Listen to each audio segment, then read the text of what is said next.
রাজনৈতিক টানাপোড়েন দুই দেশের শীতল সম্পর্ক, ভিসা জটিলতা, ফলে ভারতের উপর আস্থা হারিয়েছে বাংলাদেশ ক্রিকেট বোর্ড বিসিবি। তাই এখন থেকে ভিসা জটিলতার কথা মাথায় রেখে ভারতের পরিবর্তে থাইল্যান্ড এবং মালয়েশিয়ায় ক্রিকেটারদের চিকিৎসার জন্য পাঠানোর সিদ্ধান্ত নিতে যাচ্ছে বাংলাদেশ ক্রিকেট বোর্ড। রাজনৈতিক কারণে 1 বছর ধরেই ভিসা বন্ধ রেখেছে ভারত এবং বাংলাদেশিদেরকে সাধারণত তারা ভিসা অফার করছে না। ফলে ক্রিকেটারদের ইমিডিয়েটলি চিকিৎসার জন্য ভারতে পাঠাতেও হিমশিম খেতে হচ্ছে বাংলাদেশ ক্রিকেট বোর্ডকে, যে কারণে ভারতের পরিবর্তে মালয়েশিয়া ও থাইল্যান্ডের সঙ্গে চুক্তি করতে যাচ্ছে বিসিবি, যেন ক্রিকেটাররা খুব অল্প সময়ের মধ্যে ভিসা পেয়ে দুই দেশে চিকিৎসার জন্য একদম দ্রুত সময়ের মধ্যে যেতে পারেন। ওয়ালটন এখন দেশের সীমানা পেরিয়ে পৌঁছে গিয়েছে 50টিরও বেশি দেশে।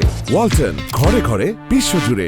বিসিবির ভেতরকার একটি সূত্র থেকে বলা হয়, লম্বা সময় ধরে ভারতের ভিসা নিয়ে জটিলতা হচ্ছে, তাই আমরা চাচ্ছি মালয়েশিয়া এবং থাইল্যান্ডের সঙ্গে একটা মেডিকেল চুক্তি করে রাখতে, যেন ক্রিকেটারদের দুঃসময়ে খুবই ফাস্ট আমরা সেই দেশে পাঠাতে পারি।